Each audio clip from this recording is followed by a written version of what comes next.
Jeffrey M. Hovenier served as Deputy Director of German, Austrian, and Swiss Affairs from 2002 to 2004. Prior to that, he served in Vienna, Austria as the Deputy Political Counselor at the U.S. Mission for the Organization for Security and Cooperation in Europe. He is responsible for the Balkans and was the U.S. lead negotiator for the 2001 OSCE Bucharest Ministerial Document Package and Agreement on Stability under Dayton Article 5, and represented the U.S. in OSCE's Political Military Forum, the Forum on Security Cooperation. Hovenier helped reopen the Belgrade Embassy in December 2000 following the reestablishment of diplomatic relations between the U.S. and Yugoslavia, and later headed a temporary embassy office in southern Serbia to manage the ethnic Albanian insurgency in the Presevo Valley. That seems like a diplomatic euphemism to me. From February 8 to April 2002, he headed the embassy office, now consul, in Podgorica, Montenegro, during the EU's negotiation to address issues of Montenegrin independence. He's also served in Zagreb, Croatia, Asunción, Paraguay, and Panama City, Panama. So although he is speaking about his experience on transatlantic relationships, he's also, for those of Latin Americanists among you, have some interesting experience there as well. He is fluent in Spanish, Croatian, and German, and is married with 4 children. As I mentioned, he received a BA from BYU and a master's degree from Georgetown University. Please join me in welcoming Jeffrey M. Hovenier.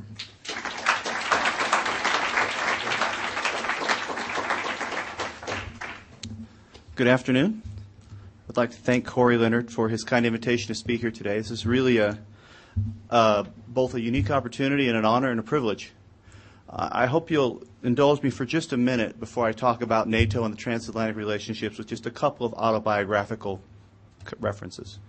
And that's just simply, I suspect I'm one of the not so many speakers here at the Kennedy Center who was actually here in this building when President Holland officially inaugurated the Kennedy Center in November of 1983. I was in my freshman year at BYU trying to figure out what I was going to do and interested in political science and saw some flyer on this building and thought I'd come in and see what it was all about. And I remember to this day his speech about citizenship and service and quoting the Doctrine and Covenants about the need to acquire a knowledge also of countries and of kingdoms. And I would put sort of that experience and Political Science 170 with Stan Taylor, and I'm one of the many alums of that, and Political Science 200 with Stan Taylor, and believe everything he tells you, as a large inspiration as to why I joined the Foreign Service and my career in diplomacy today. I'm not going to spend much more time on sort of autobiography other than to say that in that very lobby over there is where I've had the very first conversation with the woman that I eventually married and I now have 4 children with as well. So this is a pretty neat place for me, and I'm glad to be here. Now what I want to talk about today is the transatlantic relationship, what we're doing at NATO, a little bit about what we've done, but a lot more about where we're going and what we're going to be doing. The transatlantic relationship has gotten an awful lot of attention over the last few years, I think for very legitimate reasons. I think it's on our minds, I think it's on the European minds, and it's a very good time to be talking about it as we prepare for an inaugural tomorrow, where we've had a lot of conversations with the Europeans under the last administration, and I think we'll continue to have many in the coming one. And as the Europeans are also going through some evolutions with the signing of their recent constitution and as they rethink some of the basics of transatlanticism. I'm an optimist. I think I need to be, since it's what I do all day, and it'd be kind of a bummer to go into work every day and think that you're going to fail in your efforts to encourage your European allies to work together on items of common concern. But I think 2005 is going to be a good year, and I think that a lot of what we're going to get done together with Europe is going to be through NATO or some of its ancillary activities. I mean, just some of the challenges we are already facing or be facing together very quickly. Tsunami relief. Who'd have thunk it a month ago? Ukraine and how we handle a lot of the changes going on there and what that will mean both for NATO and the European Union. Iraq. A long history there over the last few years, but some additional opportunities and challenges in front of us. Afghanistan. Show's not over yet, and a lot of work to do still in terms of trying to walk away, if we can do such a thing, eventually, with a stable, more democratic, you notice I'm using a diplomatic term there again, country. Talking a little bit about the recent past. I think, well, what I'm going to do is do what I often do. I'm going to fall back on a real expert, our Secretary of State. who gave a speech, and if you haven't read it, and probably many of you haven't, I would encourage you to do so. Last December, in his last sort of major address, he gave a speech to the Transatlantic Center of the German Marshall Fund in Brussels. We set up a large trip that was a NATO summit, a US-EU summit, and this rather important from our perspective policy speech. And in the speech, he acknowledged what he called the bumps and bruises of transatlantic political life, talking particularly about some of the challenges we faced in trying to come to common terms and not being successful in doing so on the question of the legitimacy of the use of force of Iraq and, as importantly, the timing by which decisions would be taken and the criteria by which those decisions would be taken. But the Secretary also underscored the solid foundation on which the Euro-Atlantic relationship rests. And that is the foundation that I think we will continue to share in the future of democracy, freedom, and individual rights. And I think, the way he put it, that foundation is strong enough to withstand the blustery days, as he called them, that come our way and that come along. Now, for those of us who've spent some time studying transatlanticism, and I remember sitting in this very room listening to lectures like this, you know, the last few years were tough, especially if you're a U.S. diplomat trying to get Europeans to do things they don't want to do. But we've had other tough times, too. I mean, I remember going to Europe with my parents as a kid, and I still have a poster that says in Dutch, "No nuclear weapons." And it's this picture of this woman with her Dutch shoes and her Dutch dress and her Dutch hat, and with her wooden shoes, she's kicking a Pershing II missile out of Europe. There's a souvenir I kept as a kid because I thought it was really great because it was against Ronald Reagan, which was already cool in my book when I was 14 or 15, and it's this great souvenir. But those of us who remember the Pershing II missile debate recognize that our differences over Iraq aren't the first time that the relationship and the alliance has really been strained, let alone Suez and some of the things in the way distant past that I don't remember either, but that were out there. I think NATO is going to remain strong. I think our ability to do things together at NATO is going to remain strong because our mutual interests demand it. You know, in his first post-election press conference, President Bush said, now another quote, "All that we hope to achieve together requires that America and Europe remain close partners. We are the pillars of the free world. We face the same threats and share the same belief in freedom and the rights of every individual." Now, we'll note, and I'm about to go back to an office on Friday where this will start to become consuming again, that the President's going to Europe next month. He's going to go to NATO and meet with the 25 other heads of state and government around that table in the North Atlantic Council room. He's then going to, that afternoon, meet with the 25 heads of state and government of the European Union, a lot of the same guys, different venue, different name tags, different issues on the agenda, some different people. It's no coincidence that right after the election, the first two foreign leaders that he saw, Jaap de Hoop Scheffer, the NATO Secretary General, on a Thursday, and on a Friday, Tony Blair. I mean, it says something. Those were the first foreign leaders. He then made a blitzkrieg trip to Canada. Shore up that relationship, true. But we in this administration, and I have to say we, are, I think, focusing very much on this relationship. If any of you listened to Dr. Rice's comments to the Senate yesterday and the day before, and the conversations they were having, certainly if you read the press reports, she got some blistering questions from the minority. But as well, if you listen to what she laid out as this administration's priorities going into the next second term, a large part of it was invigorating or reinvigorating or strengthening, however you want to call it, the transatlantic relationship, not because it is a good in and of itself, but because of what we can achieve together.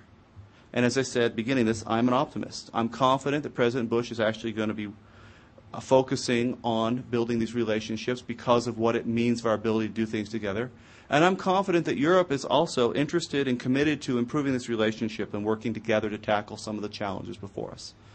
Now, I want to talk about some of these challenges in the where we're headed part, but very briefly, just a bit of additional past history on NATO in terms of context. NATO has also been, since my BYU days, gone through an enormous transformation. I remember sitting in this room listening to lectures, including a visit from the NATO Secretary General in the mid-1980s. And what NATO was all about was preparing for, training for, seeking to stave off a Soviet land invasion across Central Europe. That was the doctrine, that was the scenarios, that's what the structures were set up, that's what it was preparing to do and defend against. And an infrastructure that came with that. And to this day, NATO has these agencies that even for me are bewildering why we've got millions of dollars in these sorts of radar facilities located out in the middle of nowhere in Germany or Holland or Belgium or something that continue to function, although we're working to restructure that. But the transformation has truly taken place, and we're not done with NATO's transformation. I'll come more to that. But what it is about is a very different place. It's no longer about defending against the Soviet land invasion across Central Europe. 2 rounds of enlargement later, new doctrines later, what it is really focused on is being a guarantor of shared security, a guarantor of shared peace and stability. And its most important missions have nothing to do with Central Europe. We're going to talk about them in a minute. But what NATO's, we solved what we called the out-of-area debate, and we spent months, years, arguing over the theoretical question, could NATO take on responsibilities out of the NATO sphere? Well, Afghanistan solved that for us. And now it's a much more admittedly modest mission, but NATO's also in Iraq. We'll talk a little more about it. And that's really where the future is. This institution, which is a place where these 26 countries can come together with a shared foundation, some shared values, but not all, but a shared foundation of what we believe is important, and a decision that collectively we will address threats to our collective security and that this institution will be a guarantor of that security.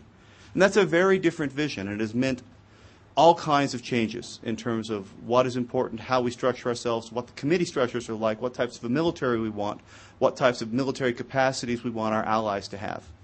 And I will talk some of that transformation. Let me talk about the agenda in general. I'm going to start with Iraq, no surprise. It's a major priority for this administration. It's a major priority at this point for our European allies. I had the opportunity to sit in a meeting with the German Foreign Minister and Secretary Powell about 6 months ago where we were talking about Iraq, and the first thing Joschka Fischer said was, we didn't agree with you, we don't agree with the decision you took, but at this point it will hurt Germany more than it will hurt the United States if you guys fail. Now, occasionally we'd wish them to therefore be a little more forthcoming with capacities and resources. But on a political basis, it got us to where we are at NATO today, which was a decision at the Istanbul summit last summer to create a training mission. We could not get a decision for a NATO military deployment. We didn't really seek one at the time because basically the coalition we'd had together was, at least in the minds of the people who worry about this, and I'm not one of them, doing what it needed to do. But one of the real challenges in Iraq is, of course, trying to turn Iraq back over to Iraqis as soon as possible, and that implies, in military terms, you got a professional military that's capable of defending the country and that behaves in a manner that is consistent with civil-military relations in a, again, diplomatic term, more democratic society.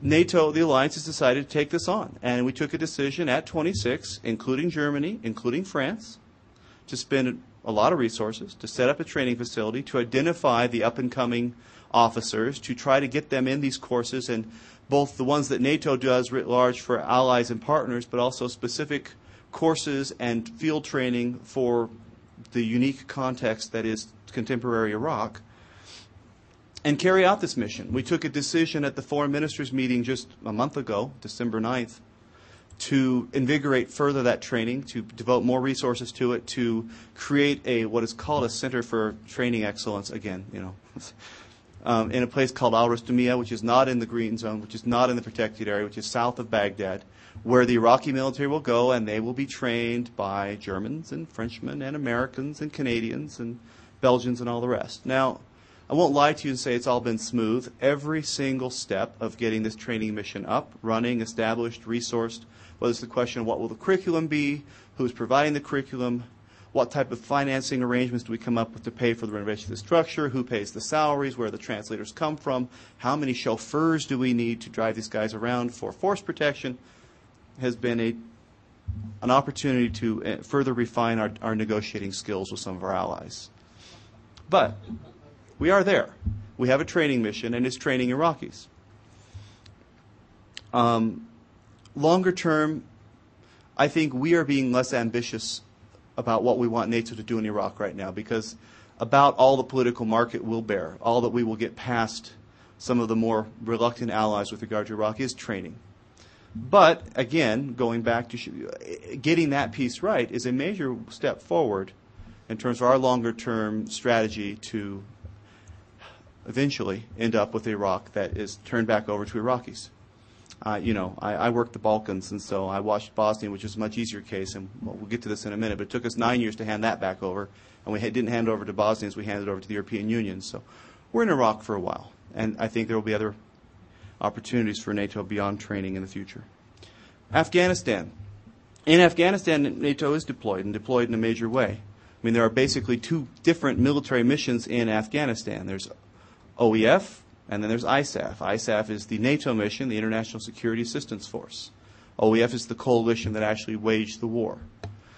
In some places, they're even co-located, which doesn't necessarily lend itself to great synergies. And so one of the issues on the agenda on Afghanistan is this question of better synergies or even eventual integration of the coalition which fought the war and still conducts some combat operations, particularly in the south of Afghanistan, and the NATO mission, which is more a stabilization mission. I mean, the NATO mission is in the parts of the country where the warfighting is over, but there's a whole lot of aftermath to deal with.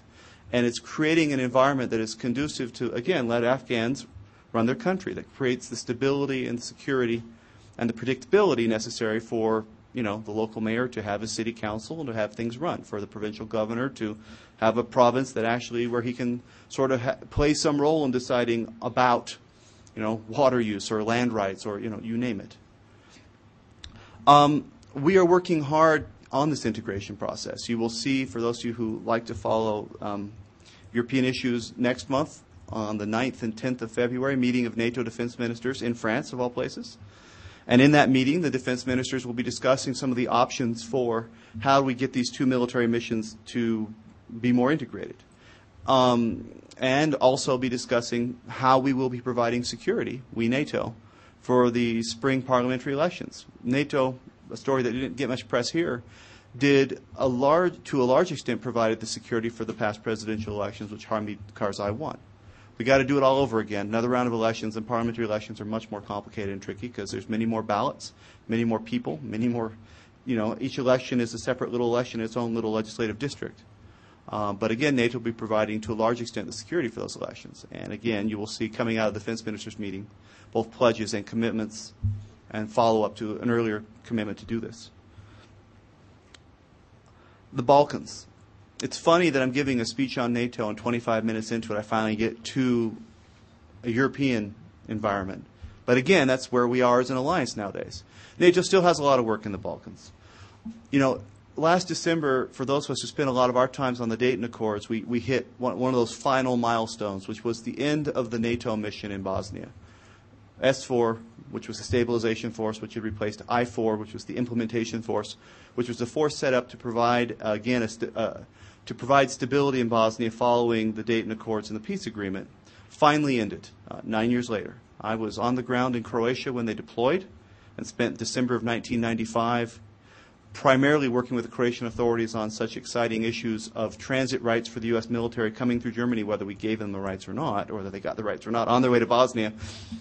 And now, 9 years later, spent a good chunk of November and December working out the modalities for the last sort of withdrawal of the NATO force and to hand over the responsibility for stabilization to the European Union, which was, again, for them a first. I mean, the European Union has under ESDP, European Security and Defense Policies, their own two missions, but they were nothing of the magnitude of taking over for the NATO mission in Bosnia. And we worked very hard to get this right, both because it's in our interest for Bosnia to continue to be a stable place, but also because we wanted to establish good precedents with regard for European Union-led missions in which they were using military force and in which we obviously do not have a voice at the table of how that force is going to be deployed, what its rules of engagements are, what its mission is, and what will happen. And so, for me, it came full circle. NATO is also in Kosovo, and I think it will be in Kosovo for a while. KFOR is the guarantor of security and stability in Kosovo and has done a pretty good job.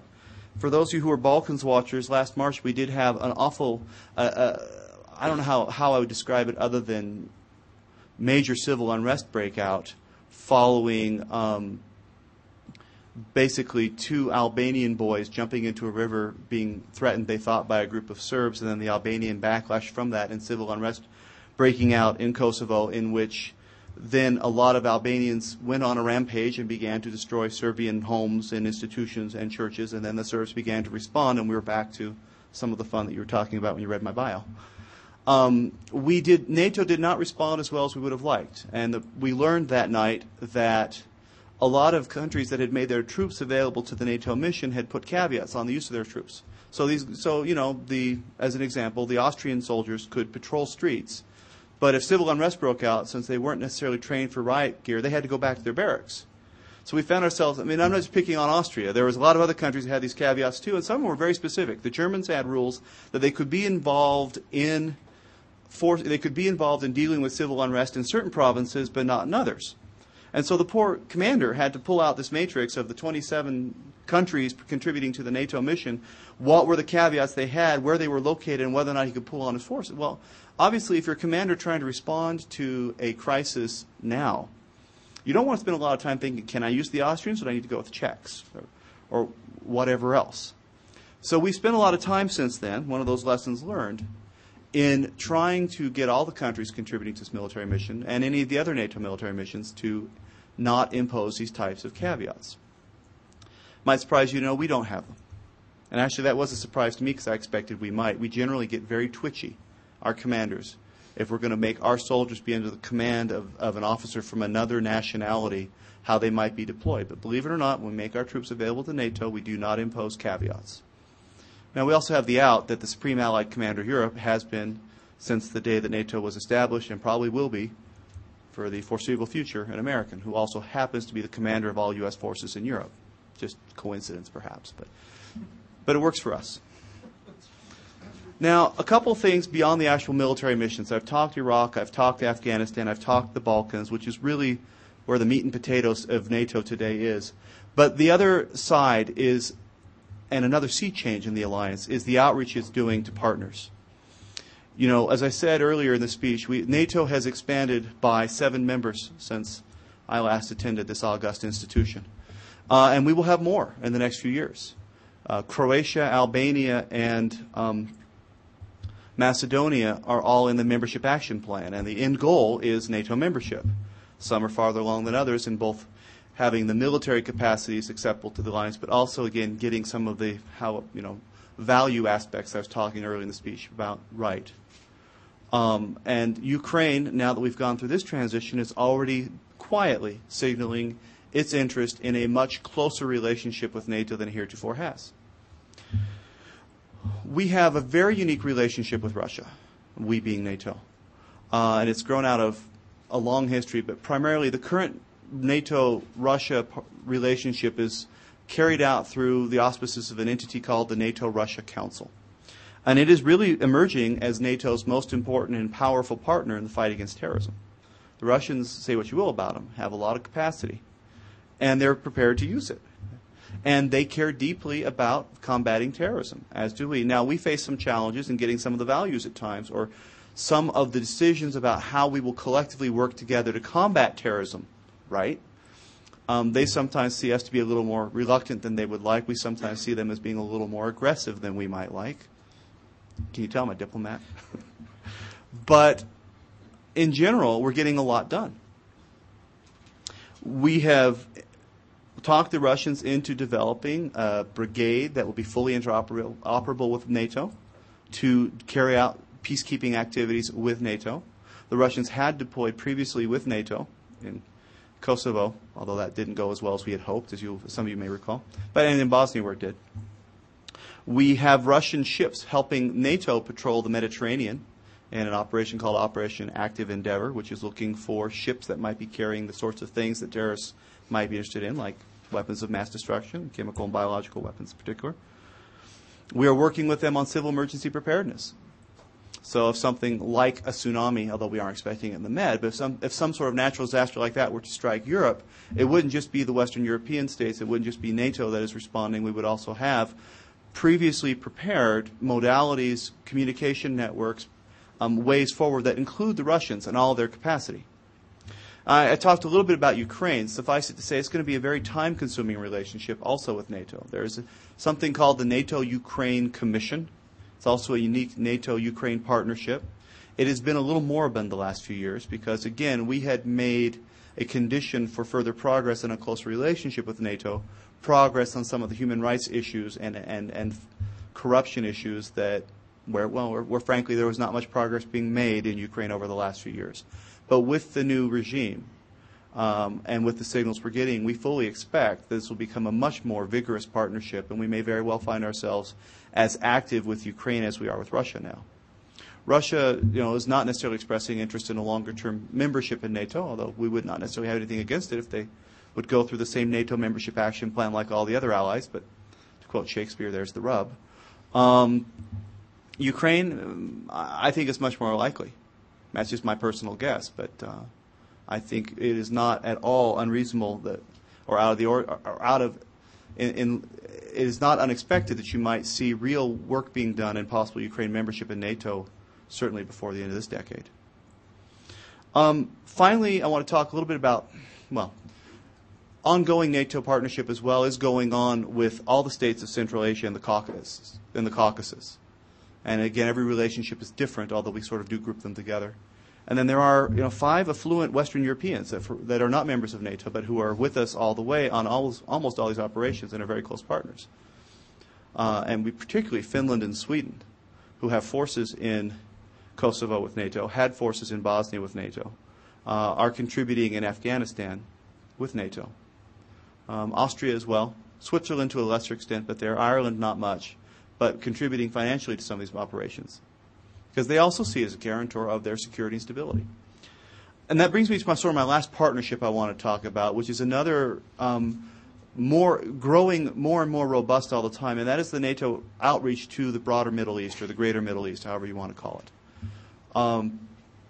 As we think through the aftermath of Iraq, it has become clear to us that, say what you will about the operation and about the decision to use force and about the situation in Iraq today, it does offer a real opportunity to change some of the political puzzles in the broader Middle East. And this administration has been putting a real emphasis on reaching out to the broader Middle East and coming up with initiatives to respond to calls from that region for reform.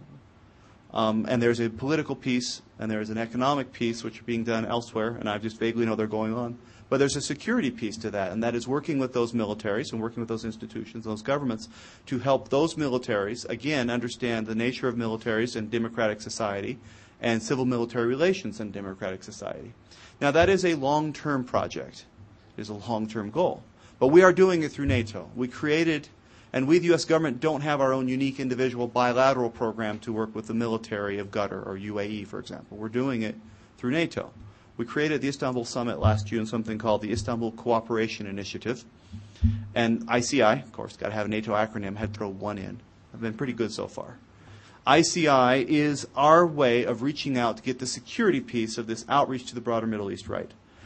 NATO's had a long-term relationship with some of these states through something called the Mediterranean Dialogue. It, again, was fairly moribund, primarily because we had the added challenge of Israel and Egypt both being members of NATO Mediterranean Dialogue and therefore having a general inability to conclude much of substance, with these two countries unwilling to conclude much of anything with one another on the security sphere. But the last year and a half has changed that. Last December, at the NATO Foreign Ministers meeting, we celebrated the 10th anniversary of the Mediterranean Dialogue and recognized we hadn't achieved much in 10 months. But we had, for the first time, a meeting of all those foreign ministers, with all the NATO foreign ministers, including Secretary Powell.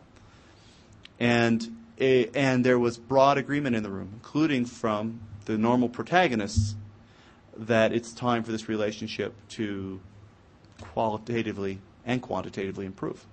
And you will see over the next year, those of you who are real NATO files, if you ever go to the NATO website and check it out, lists of activities that we're doing, exercises, training, seminars, you name it, and in which we will bring in, Jordanians and Israelis and Egyptians, and along with the other partners from the Caucasus and Central Asia, and along with the allies, doing civil emergency planning, chemical and biological weapons, fight against terrorism. We will be opening up anybody who wants to send forces to these NATO missions. We're working out modalities so their forces can be there too.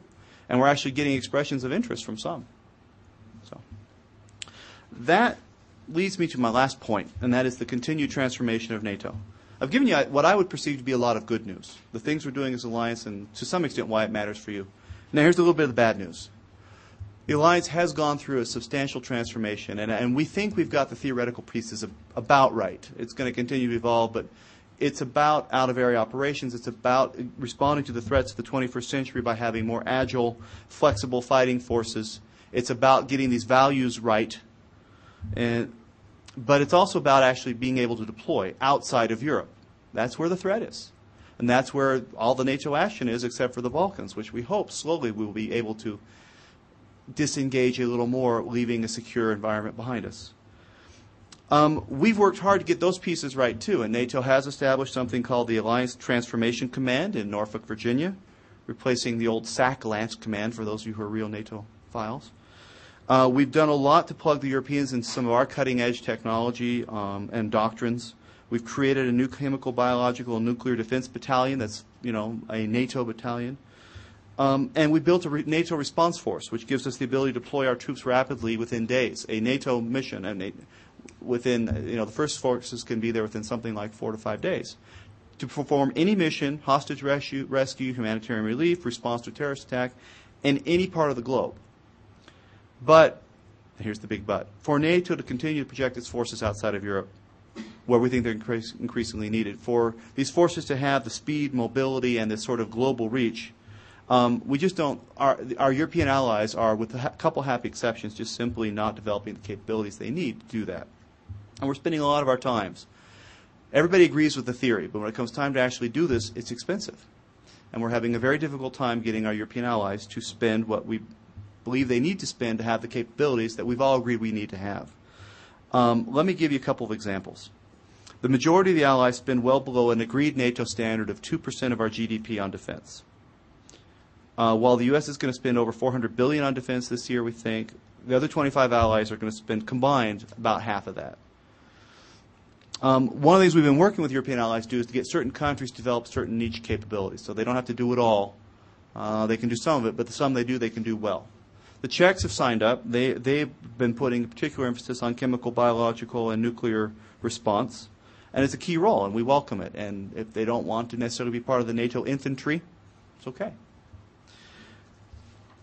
There's also, and we call this, by the way, the capabilities gap.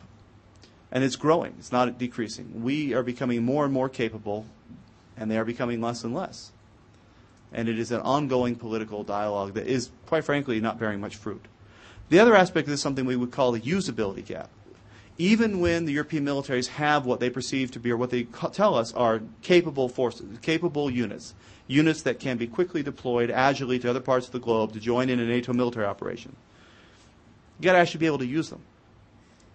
And the problem right now, and this is an astounding statistic, of Europe's 2.4 million men and women in uniform, their own ministries of defense will tell us that about 3% of them could be deployed outside of Europe on a priority mission. We're at 78%. That is a rather large gap. Let me give you some just additional numbers. This was 2003. And so it's changed a little because we've now added 7 new NATO members since. But in 2003, when we do our annual defense planning questionnaires, which is we tell the allies what we got and what's available to NATO, and how quickly it can be deployed and what capabilities these units have. There was a total of, from Europe, the NATO integrated military structure had 238 combat brigades dedicated to NATO. So the NATO headquarters thought there's 238 combat brigades that can go anywhere in the world, do things, if we take a political decision to do so. Of those, when we actually checked, and it was the NATO international staff, not us, only about 114 of those were actually deployable, the 238. And of those 114, 20% the governments told NATO, even though they are deployable, they actually have the capability, we wouldn't. Okay. I think I've now given you the bad news. I didn't want the speech to go by without telling you that optimistic that I am, this is probably going to be one of the it's going to grow as a political topic in our dialogue with the Europeans, both this capabilities gap and increasing European defense capabilities. And then once they increase those capabilities, actually taking the tough political decisions to make them usable, if necessary. Now, we all hope we don't ever have to use them. But, you want to be prepared. At least those of us who are Boy Scouts. So, to wrap this up, NATO represents, I think, for us, well, let me put this a different way. The transatlantic relationship is not just about NATO.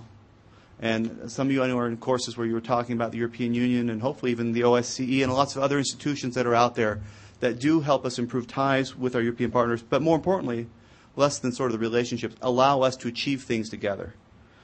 But in the coming months, I think in years, NATO is going to, if anything, become more important, not less, because there's a place where the Europeans are comfortable dealing with us and we are comfortable in dealing with Europeans, and we're on equal footing. And in where, to some extent, we feel we are able to steer things to the outcomes we like. So we particularly like to favor NATO. The French, for the same reason, tend to not be quite as enthusiastic. But we're still, as I said earlier, achieving a great deal together. We think, and I would say that most of our European allies would agree with us, this is by far the most effective vehicle we have right now available to the U.S., Europe, and Canada for effective multilateral action.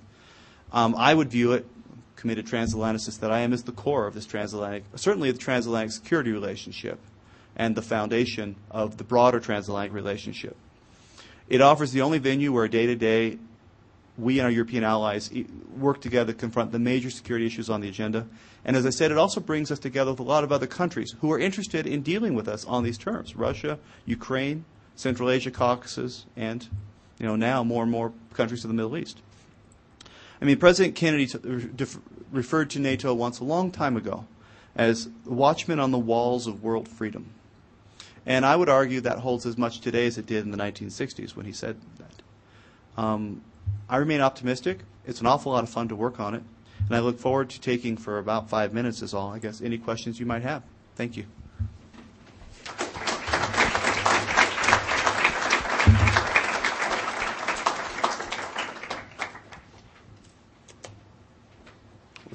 This may be easy.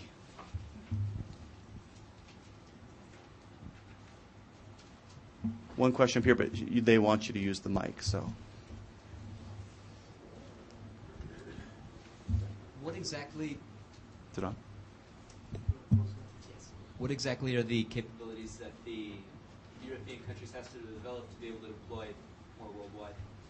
Well, it depends. I mean, I guess right now we're interested in broad capabilities. It's something as simple as, it isn't just having people who know how to point and shoot a gun, but it's having people who know how to point and shoot a gun and that have an infrastructure that allows them to be somewhere other than the country they're from. I mean, it's a lot easier to have a military in place and have a structure of units when you're on your home turf.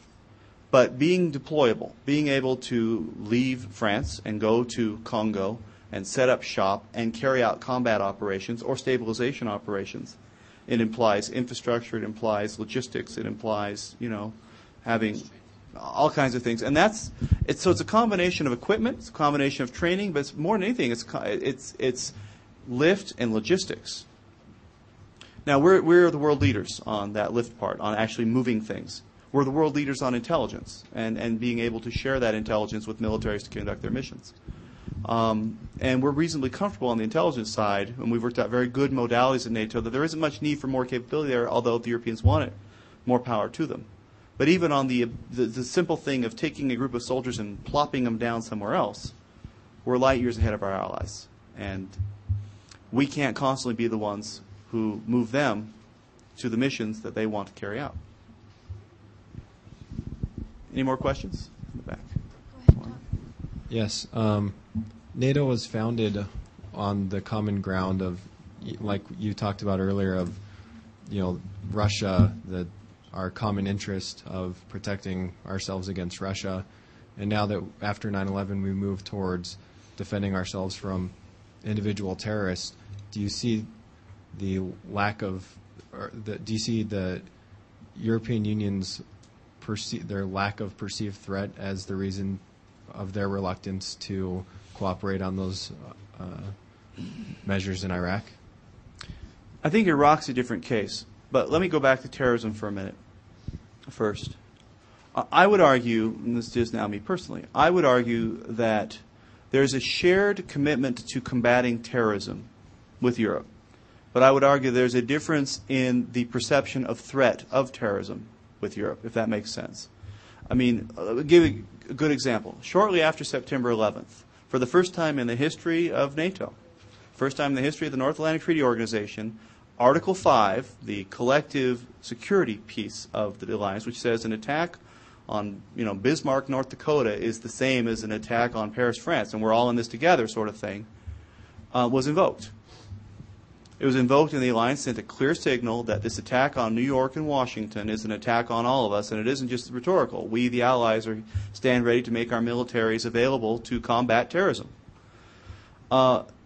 So now, lots of arguments since as to how well the administration used that, and I'm not going to go into all that right now. I'll just say that the expression was there, and the willingness and the desire to combat terrorism was there. So I would argue we have a shared commitment to combating terrorism. Where we differ is the nature of the threat.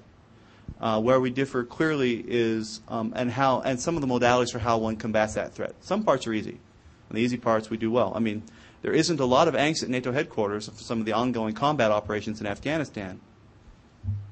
And as we do this expansion of ISAF, the NATO mission, it's going to take on more and more of a role where the U.S. forces are currently fighting in the south of Afghanistan, some of the more difficult parts there. Iraq is a very different context, a very different situation, and a very different, scenario, I would just say, where there was a clear difference of opinion as to whether Saddam Hussein represented a threat, if so, how dire that threat was, and even if it was dire, how we might best address it. And there were many in Europe who felt very threatened by Saddam Hussein, but who wanted to play out the UN process a little bit more. And that's a political judgment call.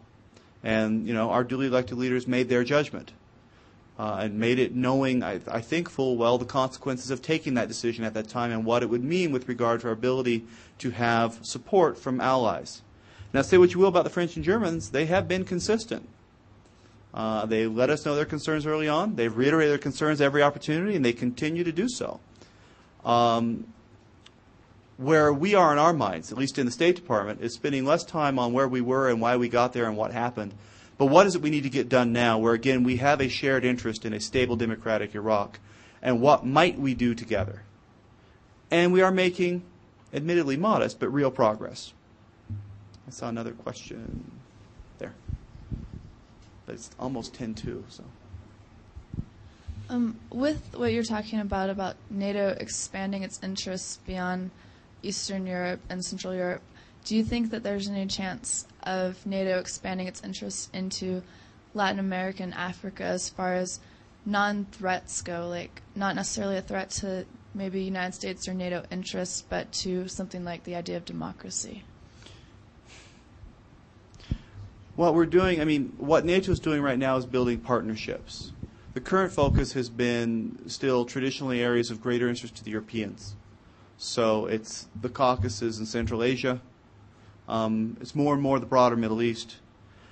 There are groups of countries, we call them the triple nons. Again, it's NATO speak. It means they're not in the alliance, they're not in partnership for peace, and they're not in any of the other existing NATO partnerships. Triple nons. Some of them that are very interested in closer relationships with NATO include Australia, Japan, New Zealand.